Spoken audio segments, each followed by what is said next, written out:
Welcome to the U.S. Crime Line. I'm Annie Thompson. Today, we bring you a tragic story that has left a community shaken. A former American Idol contestant, once celebrated for his talent, now stands accused of a horrifying crime. Authorities say he killed his wife while their two young daughters slept in their beds, staging the scene to look like a break-in. His 911 call was frantic, but some details raised immediate red flags. When asked where he was in the house, he said he was in the bedroom with his wife, not with the children. He insisted the girls were asleep, but admitted he wasn't there with them. That makes little sense. If someone broke into your home and attacked your spouse, would you leave your children alone? Most wouldn't. On the surface, this case is staggering. A pastor and former Idol contestant is accused of murdering his wife while their daughters slept in the house. Police described his 911 call as chaotic. When they arrived, he was distraught, vomiting, and visibly shaken. Family homicides are always difficult, especially with children involved. The public aspect adds attention, but it doesn't lessen the seriousness of the crime. The shooting happened around 2:30 a.m. Police responded quickly, using search dogs and drones to comb the area. The community was terrified, fearing a killer might still be inside. Initially treated as a home invasion, suspicion soon shifted toward the husband. Several details didn't add up. For example, the garage door was open but blocked by a refrigerator, making it difficult for an intruder to enter. Caleb Flynn, 39, was charged with murdering his 37-year-old wife, Ashley, shot multiple times in their bedroom. Caleb claimed he was in the daughter's room during the shooting and insisted they never woke up.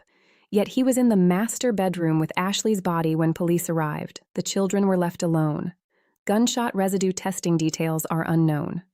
Caleb's public persona led authorities to release an unusually large amount of footage: 911 calls, body cams, and evidence collection.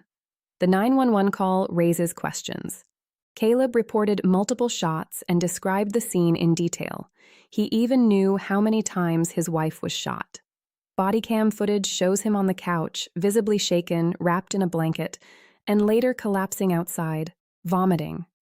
The family dogs did not bark, unusual in a violent incident, adding suspicion that no intruder was present. Federal investigators found no evidence of outsiders, no footprints, no DNA, no signs of forced entry beyond the garage door issue. 2 shell casings were found near Ashley's body. Caleb had multiple firearms in the house, including one in his truck matching the caliber used in the shooting. Authorities removed an interior door for forensic testing. Caleb was fingerprinted, photographed, and DNA swabbed. Gunshot residue testing is assumed standard, but not confirmed. This small community of 10,000 people was shocked. Caleb and Ashley were well known. Rumors of a confession circulated, but the police chief denied them to maintain investigation integrity. Caleb was arrested on February 19th, charged with murder, felonious assault, and tampering with evidence. His bond was set at $2 million, with strict conditions if posted. Authorities prohibited contact with his daughters to protect them. Legal measures were taken to protect the children's assets. Rich, what stands out to you in this case? The absence of evidence pointing to an outsider and inconsistencies in Caleb's story are striking. The facts heavily implicate him.